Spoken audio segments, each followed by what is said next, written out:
قُلْ أَرَأَيْتُمْ إِن كَانَ مِنْ عِندِ اللَّهِ وَكَفَرْتُم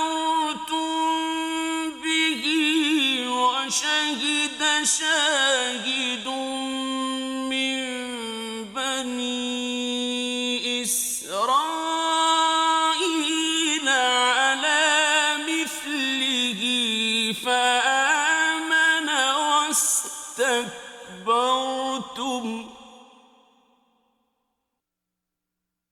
إِنَّ اللَّهَ لَا يَهْدِي الْقَوْمَ الظَّالِمِينَ.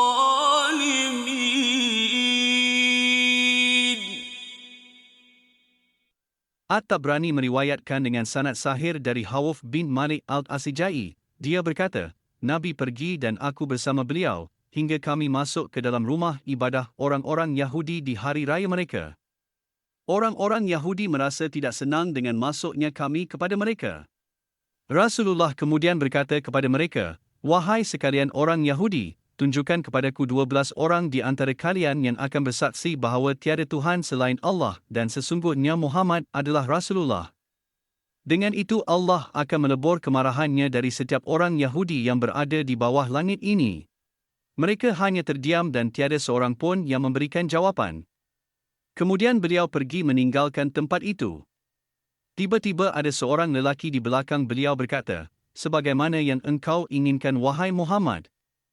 Maka beliau menoleh, kemudian lelaki itu berkata, Siapa lelaki yang memiliki pengetahuan lebih daripada aku, wahai sekalian orang-orang Yahudi? Mereka menjawab, Demi Allah kami tidak menemukan ada seorang di antara kami yang lebih mengetahui terhadap kitab Allah dan yang lebih memahaminya berbanding engkau. Juga tidak ada seorang pun sebelum masa ayahmu dahulu, mahupun masa nenek moyang sebelum ayahmu. Lelaki itu kemudian berkata, Sungguh aku bersaksi bahawa dialah Nabi yang kalian temukan di dalam kitab Taurah. Mereka kemudian berkata, Sungguh engkau berdusta. Mereka kemudian menolak lelaki itu dan berkata hal-hal yang buruk tentang lelaki itu. Maka Allah menurunkan ayat, Katakanlah, bagaimana fikiran kamu jika Quran ini yang datangnya dari sisi Allah, padahal kamu mengingkarinya. Arsh-Syaikani meriwayatkan dari Sa'ad bin Abi Waqqash, dia berkata, turun ayat berkenaan dengan Abdullah bin Salam, dan seorang saksi dari Bani Israel mengakui kebenaran yang serupa dengan yang disebut di dalam Quran ini.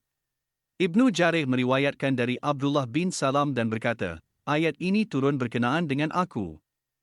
Al-Qurtubi berkata, kisah ini ditolak kerana surah ini adalah surah Makkiyah, padahal Abdullah bin Salam memeluk Islam di Madinah setelah berhijrahnya Rasulullah.